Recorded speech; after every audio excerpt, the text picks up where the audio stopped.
35નો વર્ગ જણાવો. તો વર્ગ કરવો સાવ સરળ રીત છે, પણ આપણને ખબર હોવી પડે કે 35 જે છે એ એક ખાસ નંબર છે. જેમાં જે કોઈ સંખ્યાની પાછળ 5 હોય તે બધી સંખ્યાનો વર્ગ આપણે સરળતાથી 1 થી 2 સેકન્ડમાં કરી શકીએ છીએ. તો આપણે જોઈએ કે અહીંયા આપણને કીધું છે 35નો વર્ગ. તો હંમેશા એ યાદ રાખવું કે જ્યારે પણ કોઈ સંખ્યા પાછળ 5 હોય તો તેની આગળની સંખ્યાને તેની તરત પછીની એટલે કે ક્રમિક સંખ્યા વડે ગુણાકાર કરવો. અને જે કંઈ આપણે 5 છે એનો વર્ગ આપણે એની પાછળ મૂકી દેવો. તો અહીંયા 3 આગળ થશે, 3ની ક્રમિક સંખ્યા થશે 4. તો 3 ચોક 12 અને પાછળ આપણે 5નો વર્ગ એડ કરવાનો છે એટલે 25. તો આપણો અહીંયા 35નો વર્ગ થઈ જશે 12 25.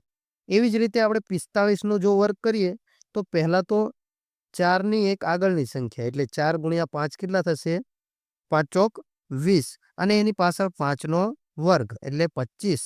તો 45નો વર્ગ એવી જ રીતે આપણે 65નો કરીએ તો 6 ગુણ્યા એની ક્રમિક આગળની સંખ્યા 7 6 સત્તા 42 અને ત્યારબાદ છેલ્લે આપણે 5નો વર્ગ મૂકી દેવાનો એટલે 25.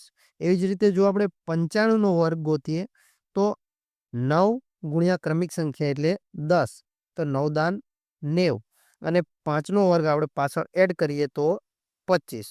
તો યાદ રાખવું કે જ્યારે પણ કોઈ સંખ્યા પાછળ 5 હોય અને એનો વર્ગ કરવાનો કે તો તેની આગળની સંખ્યાને ક્રમિક સંખ્યા વડે આપણે ગુણાકાર કરવો અને પાછળ 25 એડ કરી દેવા. વિડીયોને લાઈક કરી દો, તમારો જવાબ કોમેન્ટ કરી દો અને આપણી આ ગુજરાતી ગણિત ચેનલ પર નવા હોય તો ચેનલને સબસ્ક્રાઇબ કરી દો અને તમારા મિત્રો સુધી શેર કરી દો. મળે એક નવા વિડીયો સાથે. ત્યાં સુધી જય હિન્દ, જય ભારત.